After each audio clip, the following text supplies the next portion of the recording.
Caught behind Venetian blinds, out of reach for the city lights.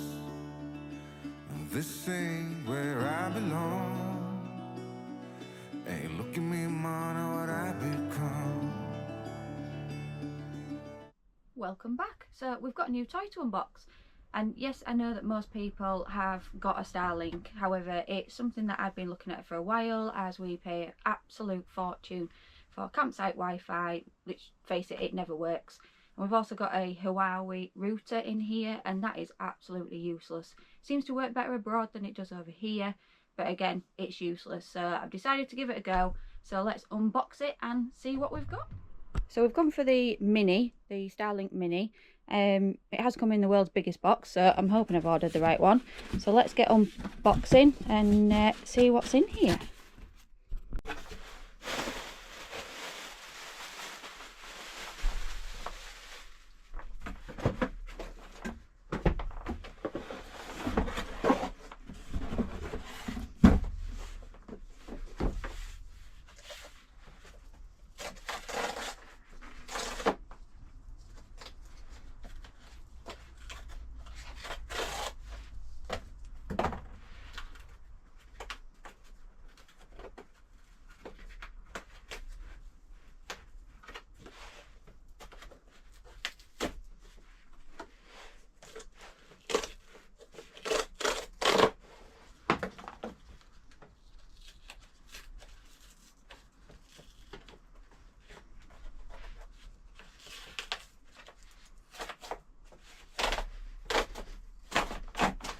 There's always one side that refuses to come undone easily, isn't there?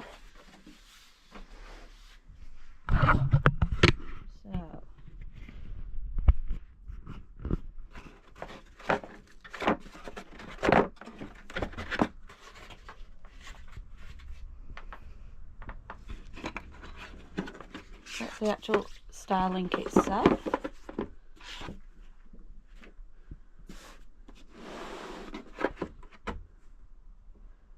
Which is, in fairness, quite a decent size. That's the power cable. And I've also got the plug and a mount, and I've also got the car charger as well. So let's set it up, and of course these two have come to help me. So all the instructions on what you need to do are actually printed on the lid of the box, which is actually quite helpful.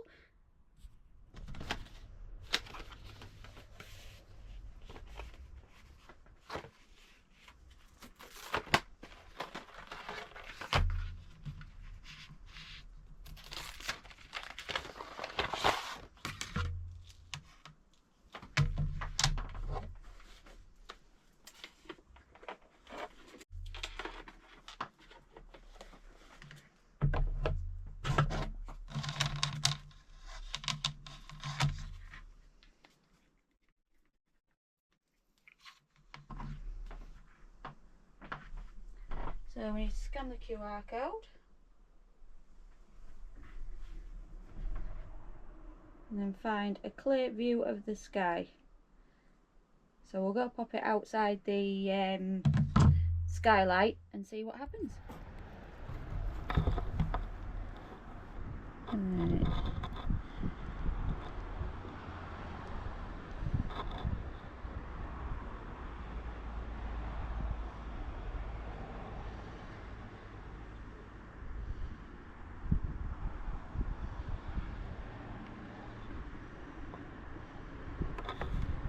So just following the on-screen instructions. I don't know how well you can see it, but you just click Starlink on your Wi-Fi.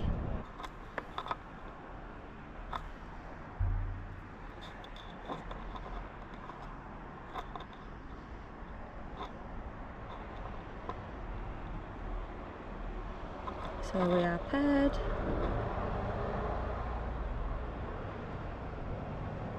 And now we just need to configure it. So it's showing connected now, so you just have to put your email address and password in that you set up when you buy the Starlink, and now it's just applying the settings. So fingers crossed. It's also doing a software update, so a couple of minutes and hopefully we'll be up and running. So So to make sure your Starlink's in the right place, you just click on alignment and it shows you on there where you need to move it. So you literally just move it into the box and then you are aligned. So let's give it a go. We'll just go onto YouTube and let's see what happens.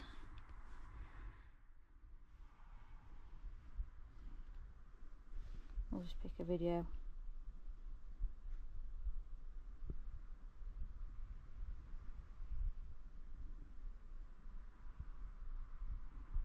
Seems to be working absolutely fine.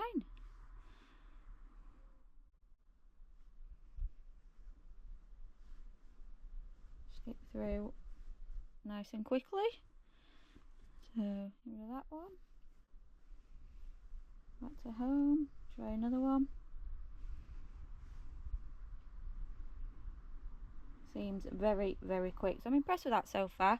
The main test will be, we are going to Colapz Park this weekend, and we all know what Colapz Park is like for signal. It is absolutely rubbish, and I'm not expecting great things because of the trees and everything else, but just be interesting to see if it does work. So I will keep you updated.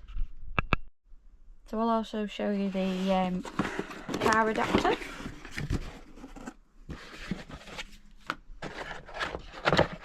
So obviously you get your 12 volt plug and then reams and reams of cable. So hopefully we're going on a little road trip in the car, so we might actually take it with us, and then that'll come in really handy, and we'll just give it a go, see what happens and really give it a test. So we had initially had the Starlink outside the rear skylight, but it was so under the trees, we've honestly picked the worst pitch ever. So I've now moved it just next to the front skylight, and it does seem to be working, to be fair, especially given the tree coverage we've got. So I'm really impressed with that. See what I mean? We couldn't have picked a worse pitch. And sorry about the state of the roof. The hosepipe ban means at the moment cleaning it is just a little bit on the tough side.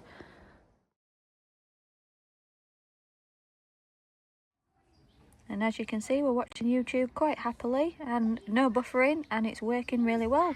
So I am extremely impressed with that.